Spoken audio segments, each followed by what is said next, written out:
Good morning friends, कैसे हो। आज है Monday. Have a nice day.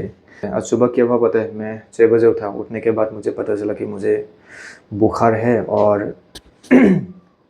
गले में थोड़ा सा खराश है और मैं समझ गया कि मेरा हालत थोड़ा सा बिगड़ चुका है। तो सुबह मैंने क्लास नहीं गया, मैं सो गया था। बहुत देर सोया, उसके बाद मैंने खाना पीना खाया, फिर थोड़ा सा अच्छा लगा और अभी भी है, मतलब शरीर थोड़ा सा गर्म है। तो मैं सोच रहा हूँ कि कुछ खाते हैं, उसके बाद जिम चलते हैं यार। जिम जिम के बिना मन नहीं लगता है यार। किसी के बिना मन नहीं लगता होगा, मेरे को जिम के बिना मन नहीं लगता है। तो मैं सोच रहा हूँ कि कुछ खाता हूँ थोड़ा बहुत, फिर चलते हैं जिम। आज सेस्ट लगाएंगे, बहुत दिन हो गया मैंने सेस्ट नहीं लगाया है, तो आज लगाने के बारे में सोच रहा हूँ। सो गाइस, अभी मैं बनाने वाला हूँ ये दाल। इसे हम बोलते हैं माटीमा। इसको काला दाल भी बोल सकते हो, लेकिन ये लोकल खेती है। जो काला दाल है और ये माटीमा का दाल है, वो अलग अलग दाल है, वो अलग अलग वेराइटी का दाल है। जो आपको बाज़ार में काला दाल मिलता है ना, दुकान या फिर मार्केट में मिलता है, वो अगर वो लोकल नहीं है तो वो माटीमा नहीं है। मतलब माटीमा और काला दाल दोनों अलग अलग दाल है ना। दाल बनाऊंगा, थोड़ा सा चावल है। दाल चावल खा के हम जिम जाएंगे। कैसे बॉडी बनेगा बताओ यार। दाल चावल खाने से बॉडी बनता है क्या? उपाय नहीं है। हाँ, जिम आया था, जिम से अभी घर चलते हैं, यानी कि रूम चलते हैं। वीडियो बनाने का बिल्कुल मन नहीं कर रहा है, फिर भी कुछ ना कुछ तो बनाना ही पड़ेगा ना यार। कहाँ फंस गए। रात के 2 बज रहे थे। 4 दोस्त सैम, कबीर, नेहा और रिया एक ऐसे रास्ते पर निकल पड़े थे जहाँ से वापसी का कोई रास्ता नहीं था। जीपीएस डेड हो चुका था और चारों तरफ सिर्फ घना जंगल और पुरानी मिट्टी की महक थी। अचानक बिजली खड़की और उनके सामने खड़ी थी वो अजीब सी हवेली देखने में ऐसी लग रही थी जैसे कोई मुर्दा जिस्म खड़ा हो।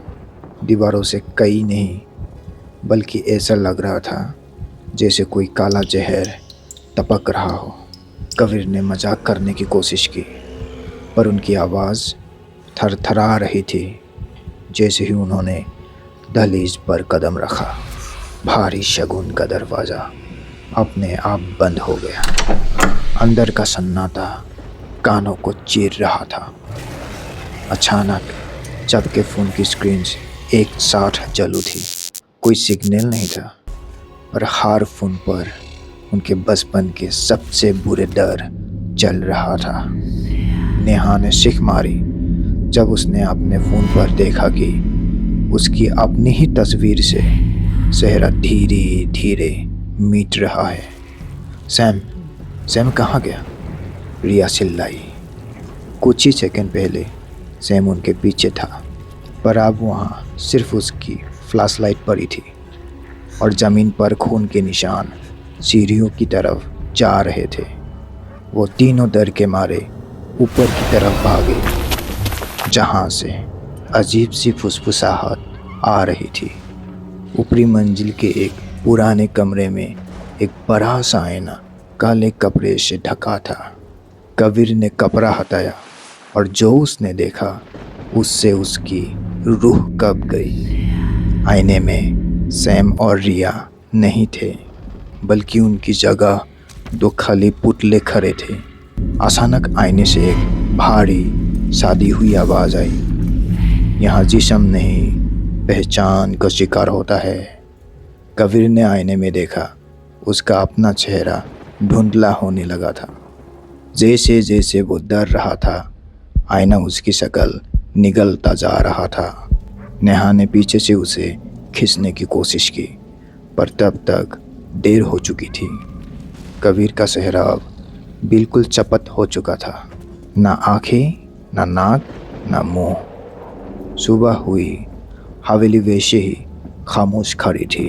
बाहर से देखने पर सब कुछ नॉर्मल लग रहा था, लेकिन हवेली की दीवार पर लगे पुराने फ़ोटो फ्रेम्स में अब 4 नई तस्वीरें थी। उन चारों दोस्तों की। और उन चारों के चेहरे गायब थे। वो अब सिर्फ हवेली की दीवारों में कैद एक खामोश गूंज बनकर रह गए थे। Have a nice day. मिलते कल एक नई मुस्कान के साथ। Bye bye.